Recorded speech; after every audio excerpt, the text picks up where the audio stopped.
Salamat po sa napakagandang awitin para kay Kristo. Mapagpalang hapon po sa bawat isa. Happy Lord's Day po. At sa hapong ito ay ipagpapaliban po muna natin ang ating serye sa Aklat ng James para bigyan daan po yung ating mensahe ngayong hapon. But before that, humingi tayo ng gabay sa aming Diyos.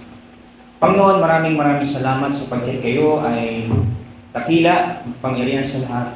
Kayo ay soberanong Diyos na may kontrol sa lahat ng bagay. Kayo ang Diyos na umiibig sa inyong mga anak. Sa oras na ito, Panginoon, kami ay muling nagpupuri sa inyo, nagpapasalamat, sumasamba sa inyong dakilang pangalan sa muling pagkakataon na pinagkaloob niyo sa amin na magbulay-bulay ng inyong salita. Kaya dalangin po namin, Panginoon, as we study your word, give us wisdom, give us knowledge, at ang mga bagay na ito na aming napapakinggan, ang mga salita ninyo, mga katotohanan ito, ay pumasok sa aming isipan at sa inyong biyaya, ito po ay aming maisapamuhay bilang inyong mga anak. Purihin kayo, Panginoon, nawa sa pagkakataong ito ay mabigyan po namin kayo ng kaluwalhatian. Yun lamang at wala nang iba. Ito po aming dalangin sa ngalan namin Panginoong Hesus. Amen. Noong Biyernes po, mahigit 100 tao ang nanood sa 10 deboto na ipinako sa mga krus na kahoy. At kabilang po dito ang nagngangalang si Ruben Enaje. Siya po ay 63 years old. Isa po siyang karpintero at isa rin naman siyang pintor. At sa pagkasagawang dulang ito, mga kapatid, at pagpapapako sa krus, ay naging taunan na po itong debosyon o tradisyon ng mga nasabing mga taong ito, at especially si Ruben Enaje. At ito po yung inaabangan ng mga deboto, ganun din yung mga turista dito po sa lalawigan ng Pampanga.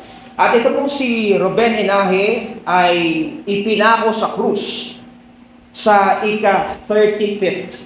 Okay? 35th times. 35th na pagkakataon. Naging kilala din po siya sa kanilang lugar at ganoon din naman sa ilang mga panig sa Pilipinas. Ngayon, ayon sa kanya, nais po niyang putulin na yung ganitong klase niyang tradisyon, yung pagpapapako sa krus, dahil po sa kalagayan ng kanyang pangangatawan at ganoon din naman sa kanyang edad. Ngunit dahil dito, ngunit ayon sa kanya, hindi niya daw kayang talikuran yung hiling ng kanyang mga kabaryo na ipalalangin sila sa kanilang mga sakit at karamdaman habang siya po ay nakapako sa krus. At nais din daw po niya ipanalangin na magkaroon daw ng kapayapaan ang giyera sa Ukraine, Gaza, at ganoon din yung namumuong tensyon dito sa South China Sea.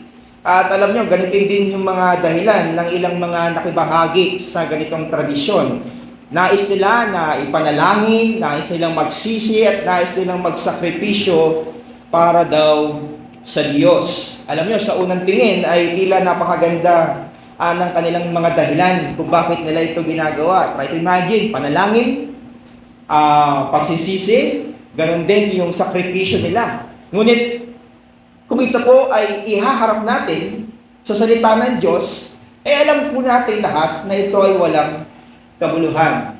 At ito po ang problema na kinakaharap ng mga tao noon, ngayon, at maging sa hinaharap. Ang pagkakaroon po ng maling kaisipan. Maling kaisipan na nagdudulot ng mga maling gawain.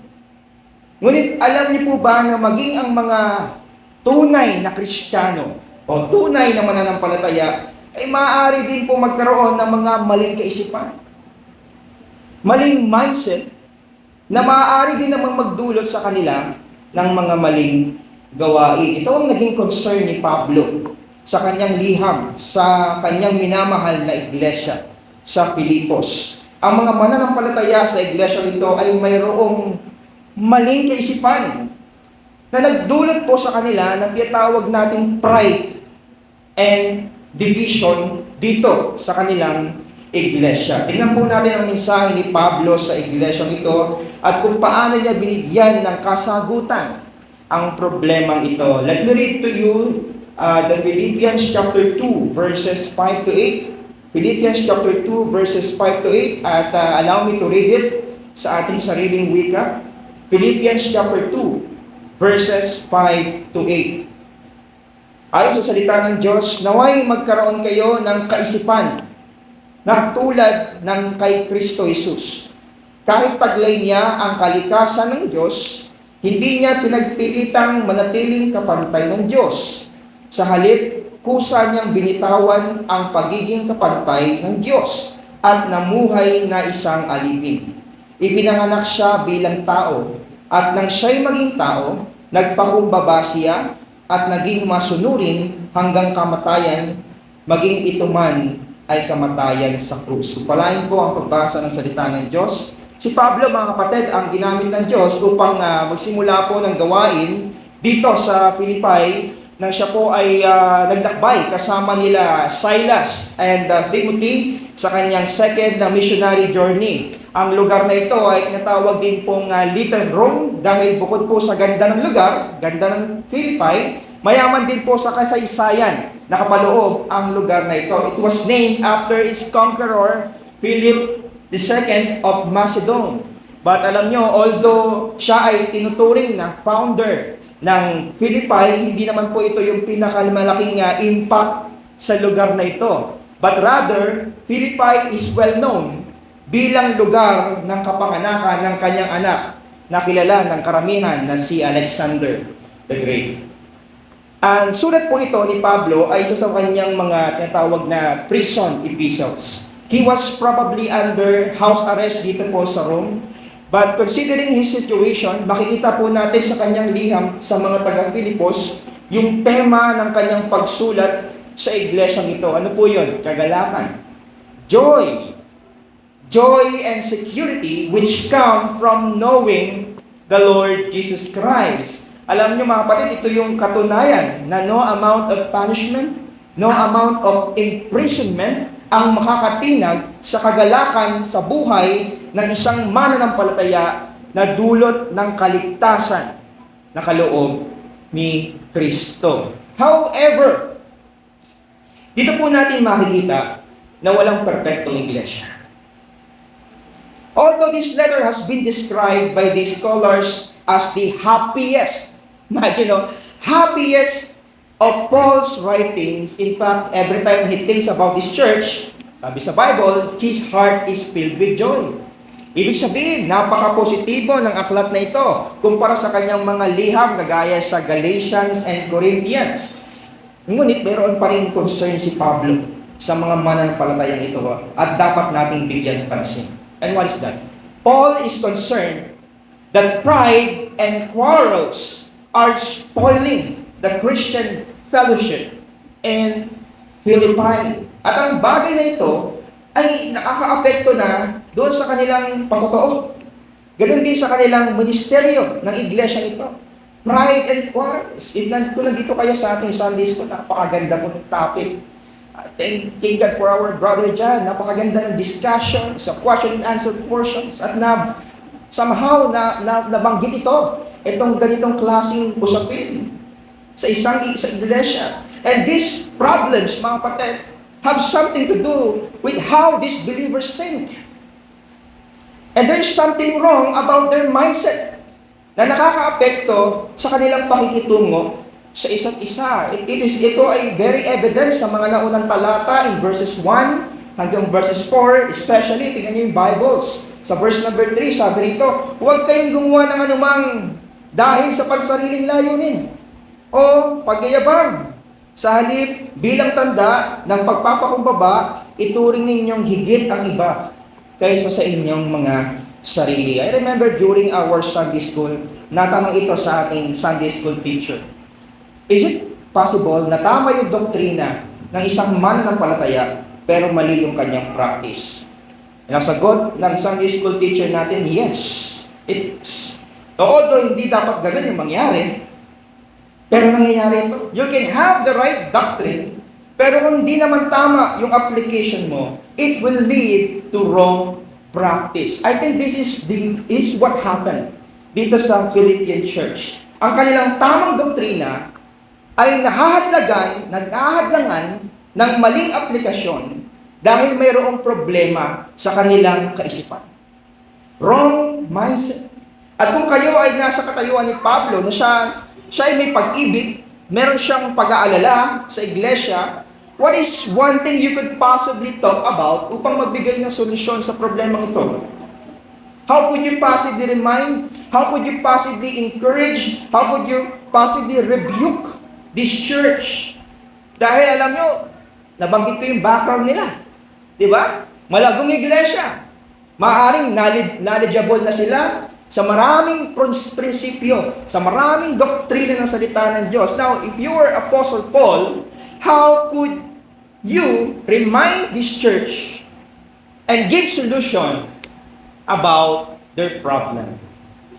You know, isa sa mga bagay na na-appreciate ko sa liham na ito ay yung katotohanan na kahit gaano pa kalalim, kahit gaano pa kalago ang isang iglesia, sa panahon na dumaranas ito ng pagsubok, sa panahon na maraming problema ang iglesia, ang pinakamagandang kasagutan ay matatagpuan pa rin kay Kristo. Si Kristo na sinagot ang pinakamalaking problema ng sangkatawan ay siya rin Kristo na magbibigay solusyon sa anumang problema, sa anumang suliranin ng iglesia na kanyang itinatag bilang kanyang katawan. So, to answer the question earlier, that is how Apostle Paul reminded the church. He reminded them about who Christ is. He reminded them about what He has done. Sa mga talatang binasa natin, magagaling ang mensahe natin sa hapong ito. And what is our message this afternoon? Ang kababaang loob at pagsunod ni Kristo ay nagbubunga ng wastong kaisipan sa pakikitungo ng mga mananampalataya sa isa't isa. Ulitin ko po, ang kababaang loob at pagsunod ni Kristo ay nagbubunga ng wastong kaisipan sa pakikitungo ng mga mananampalataya sa isa't isa. Mga kapatid, ang kababaang loob at pagsunod ni Kristo ay sentral sa pag-unawa sa kanyang papel bilang isang perfect sacrifice sa ating mga kasalanan at ang halimbawa ng Kristiyanong pamumuhay. Ang mga katangiang ito ni Kristo na binanggit natin ay hindi isang palamuti lamang design sa Bible. Hindi. Bagkus ang mga ito ay pinatunayan niya nang siya po ay nabubuhay pa lamang sa mundong ito hanggang dumating sa point ng kanyang kamatayan. So sa hapong ito mga kapatid, pakinggan natin ang kamanghamanghang katotohanan sa likod ng kababaang loob, sa likod ng pagsunod ng ating Panginoong Kristo at kung paano ito magbubunga sa atin ng tamang kaisipan para sa tamang pakikitungo natin sa isa't isa bilang isang iglesia. Now, in verse 5, look at this. Paul is encouraging the believers to have the same mindset or the same thinking that Christ had. Let this mind be in you, which was also in Christ Jesus. Tingnan natin yung dalawang mindset na ito ni Kristo na magbubunga ng tamang kaisipan ng mga mananampalataya. Una, yung kanyang kababaang loob. Pangalawa, yung kanyang pagsunod. Okay? Una, ang kababaang loob ni Kristo. Philippians chapter 2 verse 6 to 8 is one of the best passages to describe yung natawag natin incarnation of our Lord Jesus Christ. Dito po natin makikita yung kanyang voluntary submission sa kalooban ng kanyang Ama. Let me read it again. Kahit taglay niya ang kalikasan ng Diyos, hindi niya pinagpilitan manatiling kapantay ng Diyos, sa halip, kusa niyang binitawan ang pagiging kapantay ng Diyos at namuhay ng isang alipin. Ipinanganak siya bilang tao at nang siya'y maging tao, nagpakumbaba siya. Alam niyo, ang ganda ng sinabi ni John Calvin regarding this passage. He says, this is the highest and most wonderful example of humility. That Christ, who is the form of God, should become servant This is the highest step of Christ's glory, that He should voluntarily become nothing, that He might promote our salvation. I agree with this statement. This is the highest and most wonderful example of humility. I remember once nung nakita ko yung isang video ng pagsakay ng aktor na si Keanu Reeves. Kilala niyo po siya? Si Keanu Reeves, ang Hollywood actor. Sa subway, nakasuot siya ng pangkaraniwang damit at siya ay natural lamang at simple lang yung kanyang itsura at nakikisalamuha siya sa mga tao. And you know, many people praise his humility. They say that he is a very humble man. Now, kung basehan lamang may pagiging humble ay yung pagsakay sa tren, siguro isa na ako sa pinaka-humble na tao sa buong mundo. Dahil alam nyo, nung ako ay nag-aaral sa Bible School, araw-araw ako sumasakay ng LRT, ng tren. So ito po yung pangunahing transportation ko. But obviously, this is not the basis of humility, mga kapatid. The true and highest example of humility is when Jesus Christ, the eternal Son of God, co-equal, co-eternal with the Father and the Holy Spirit, did not cling to His divine privilege. Ngunit, kusang loob niyang itinabi yung mga pribilehiyong ito. At siya ay nag-anyong alipin para sa kapakanan ng pagtupad sa plano ng pagtubos ng Diyos Ama. That is the true example of humility. That is the highest example of humility. He emptied Himself. Sa theology, ito po itinatawag na kenosis or self-emptying. He lay aside the privileges that He has in heaven. It does not mean na nawala yung pagka-Diyos ni Kristo. Hindi nawala ito. Pero sa pamamagitan ng kenosis, maaari niyang piliin na hindi ito pairalin. And this is what He did. Sabi ng Bible, sabi ng isang scholar, rather, at His incarnation, He remained in the form of God, and as such, He is Lord and ruler over all. But He also accepted the nature of a servant as part of His humanity. It is the reason why Jesus is called fully God and fully man. This is very foundational sa paniniwala natin bilang Baptist. Hindi po siya mixture ng Diyos at mixture ng tao at pinagsama naging si Kristo. Hindi rin po siya dalawang magkaibang persona na pinagsama. Rather, Jesus is one person with two distinct, inseparable nature. That is fully God and fully man. But you know what, mga kapatid? This doctrine is a great blessing to all of us. Dahil sa pamamagitan po ng incarnation ni Kristo and His person as fully God and fully man, He becomes our access to God. Dahil dito sa doktrinang ito, dahil sa accomplishment na ito ni Kristo, siya'y naging access natin sa Diyos. He has the ability to serve as our perfect mediator between God and humanity. At alam niyo, pinakamahalaga sa lahat, dahil dito, He has reconciled us to God. Sa pamamagitan po ng kaligtasan at buhay na walang hanggan na Kanyang tinapos sa krus ng Kalbaryo. At ang lahat ng ito, ginawa niya ng may pagpapakumbaba. Lahat ng ito, ginawa niya ng may pagpapasakop sa Diyos Ama. But do we really understand? Napaningin naman sa isip ito. How humiliated our Lord Jesus Christ during His time. Paano siya kinahiya? Paano siya dinala sa kahihiyan? Alam po ba natin na ang kapanganakan pa lamang ni Kristo ay humiliation na? That God can do everything and anything, and yet His only begotten Son is being born in the most unpleasant, in the most terrible condition. He was also humiliated when he was rejected by his own people. Sarili mong tao mo, Diyo, na ipinangako ka thousands of years ago, i-reject ka. Napakalaking kahiyan nun, mga kapatid. Kaibigan mo nga na reject ka, naiinis ka, sobrang kahihiyan mo. Sa harap ng maraming tao, how much more ikaw pinangako ng ilang libong tao na dumating ka, re-reject ka ng mga tao? What a great humiliation. And also, mga kapatid, he was humiliated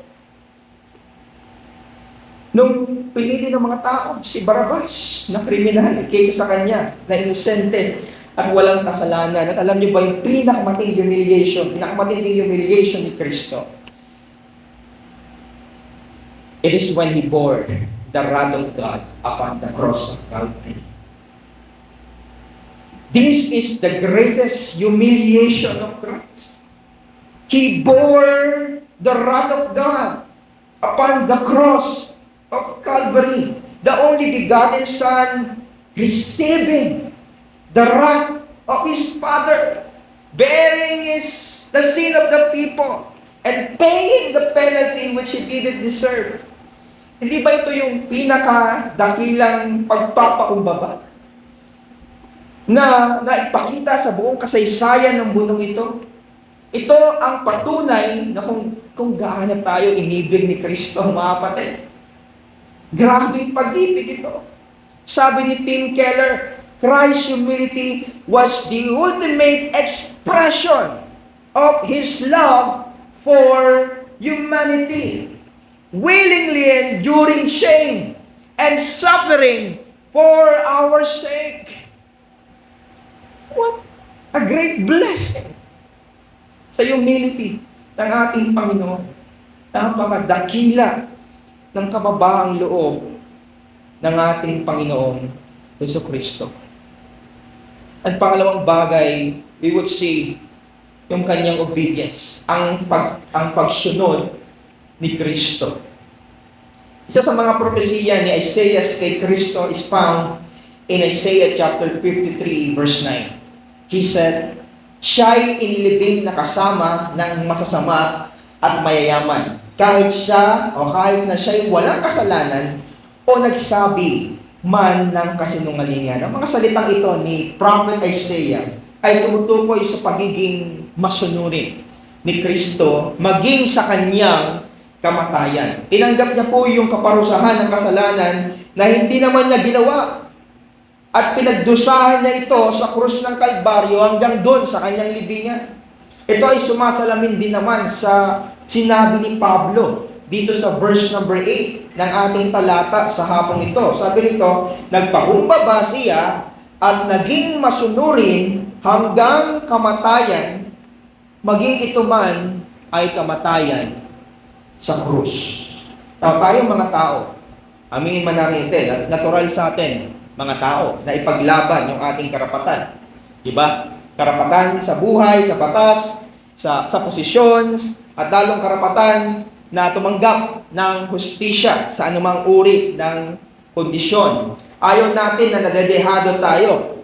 Therefore, if someone is being accused for a crime na hindi naman niya ginawa, automatically, this someone ay umaapela siya sa korte at ipinaglalaban niya yung karapatan niya at pagiging inosente. We all strive for fairness in this world.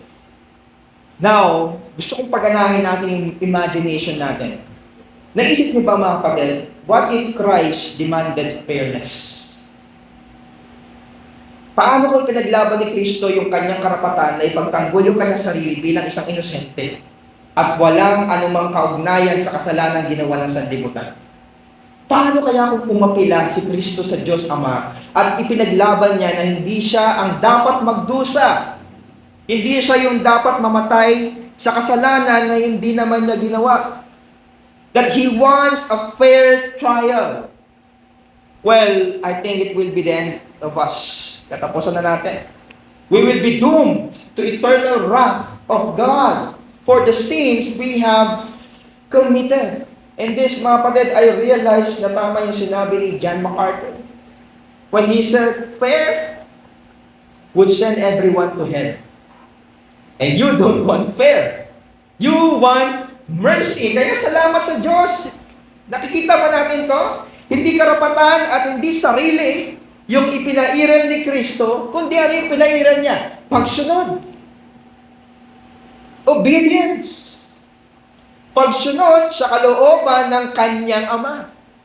Imagine, the Trinity is enjoying the fellowship before the foundation of the world.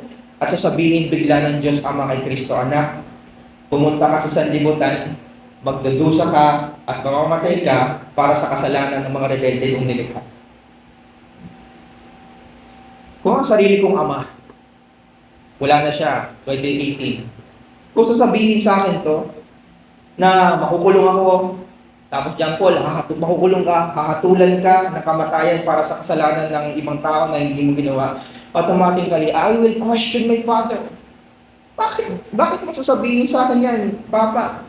Maybe I will be the most rebellious son in the history. Kung sasabihin sa akin ito. And you know what? Salamat dahil hindi ganito si Kristo. He willingly submitted to God's plan and Christ obeyed His will. Sabi sa Luke chapter 22 verse 42, Father, if you are willing, remove this cup from me. Nevertheless, not my will. Nevertheless, not my will. Not my will. But yours. Thy will be done. Hindi ang kalooban ko ang masunod, kundi ang kalooban ninyo, Ama. Ito yung mga salita na nagligtas sa akin, sa iyo, at sa lahat ng mga anak ng Diyos. Ito ang mga salita ng isang Kristo na dakila at may nag-uumapaw na pag-ibig at pagsunod. Not my will, but yours be done. Iniwan niya po ang kalwalatian niya sa langit. Mga kapatid, siya ay lumakad sa mundong ito sa perpektong pagsunod sa batas ng Diyos. Sa krus, pinasan po niya ang ating mga kasalanan. Siya po'y naghirap sa puot ng Diyos. Siya po'y namatay na kapalit natin. At alam niyo, sa ikatlong araw, binuhay siya ng Diyos Ama. Mula sa kamatayan, siya'y umakyat ng langit at naupo sa kanang kamay ng Ama bilang ating dakilang saserdote. Kaya sumampalataya tayo kay Kristo. Panampalatayanan natin si Kristong ito. Pagsisihan ng ating mga kasalanan at iatang sa Kanya ang ating pag-asa ng kaligtasan. Now, brethren, upon hearing all of this, I pray that we are now getting the point of Apostle Paul when he said that this might be in you, which was also in Christ Jesus. Dahil alam mo kung bakit nasabi ito ni Pablo? Nauunawaan ni Pablo that we need to adopt the same mindset, the same attitude of our Lord Jesus Christ. Paul is calling the believers to align our what? Our thoughts, our attitudes, and behaviors to the humility and obedience of our Lord Jesus Christ. Let me ask you this afternoon, mga kapatid. Kamusta yung kaisipan mo ngayon? Ito ba ay nakasalig sa kaisipan ni Kristo? Kamusta yung pakikitungo mo sa iba? Kamusta yung pakikitungo mo sa tahanan mo, sa trabaho mo, sa paaralan mo, at lalong-lalo na sa iglesia? How do you handle disagreement with other people? Handa ka bang makinig sa panig ng iba? Handa ka bang tanggapin kung ano, kung yung iyong pagkakamali? Handa ka bang magpakababa para may ayos yung relasyon mo sa pamilya mo, sa kaibigan mo, at kung sino mang tao? Brethren, remember, walang mawawala kung isa sa pamuhay natin, mga anak ng Diyos, yung tinatawag na kababaang loob sa pakikitungo sa iba. Walang mawawala, hindi ito kawalan sa atin, dahil tandaan natin, wala naman talaga tayo may pagmamalaki sa mundong ito. Meron ba? Meron bang mawawala sa atin? Si Kristo meron, malaki, nawala. Nung siya'y nagkatawang tao, di niya pinagana ang kanyang pagiging Diyos. Pero tayo, wala tayong pagmamalaki. Sabi sa Ecclesiastes 5, verse 15, Kung paanong hubad tayong ipinanganak mula sa sinapupunan ng ating ina, hubad din tayong mamamatay. Hindi natin madadala ang ating mga pinaghihirapan. Therefore, brethren, ano ba yung motibasyon natin upang magmalaki tayo? Alisin natin ang ating mindset, sa ating mindset na entitled tayo sa maraming bagay sa mundong ito. That we have more privilege than others. Tanggalin natin yan. Let us always look at the humility of Christ. He has everything, but He chose to have nothing. Secondly, the second mindset that we need to look at is the obedience of Christ. Binigyan tayo ni Kristo ng napakaganda at napakadakilang halimbawa ng pagsunod na may pagpapasakop, pagsunod na hindi makasarili, pagsunod na may pagpapakumbaba. So brethren, let us be reminded na noong tayo ay naging mga anak ng Diyos, God becomes our supreme ruler and authority over all things, including yung mga buhay natin. We are not masters of ourselves anymore, but rather God is our sovereign master na namamahala sa lahat ng aspeto ng ating buhay ayon sa kanyang kalooban at layunin. Let us rely on Him. Let us align ourselves with His will na naipakita niya sa pamamagitan ng kanyang banal na salita. Let us obey Him. Let us submit our lives to Him as our Lord Jesus Christ did. Mga kapatid, nais ko pong magtapos sa isang parte ng awitin na may pamagat na sa iyong mga yapak. At sa awiting ito, nais ko po na maging ganito rin sana, nawa yung ating response sa mensaheng ito. Sabi sa awitin, landas na kay tinik, sa iyo'y inilaan, bawat hakbang nito'y dusat hirap ang laman. Sa kalooban ng Ama, nagpasakop kang ganap, buhay mo, O Jesus, ang siyang alay na sapat. Laban sa agos ng mundo, lumakad ka sa landas mo. Laban sa lakad ng mundo, landas sa akin, nais mo. Sa iyong mga yapak, ako ay tatahak. Kahit tigib ng luha, ang nilakaran mong landas. Pasakit man at dusang, dulot ng mundo'y kamtan. Bawat bakas ng iyong mga yapak, bawat hakbang mo'y aking susundan. Mga kapatid, sa panahon ng problema, sa panahon ng suliranin ng iglesia, ngayon at sa darating na panahon, tayo ay lumingon kay Kristo. Masdan natin ang kanyang kababaang loob. Sulyapan natin ang kanyang pagsunod. Sundan natin ang kanyang mga yapak na nagbubunga ng tamang kaisipan sa pakikitungo ng mga mananampalataya sa isa't isa. Mga kapatid, ito ang kaisipan na katulad ni Kristo. Panginoon, maraming salamat po. Muli niyo po kaming pinaalalahanan sa napakagandang talata mula sa aklat ng Pilipos. Salamat, Panginoon, sa mga katotohanan ito na nagsilbing aming pagsaway sa aming mga pagkukulang, pagkakamali sa inyong Panginoon.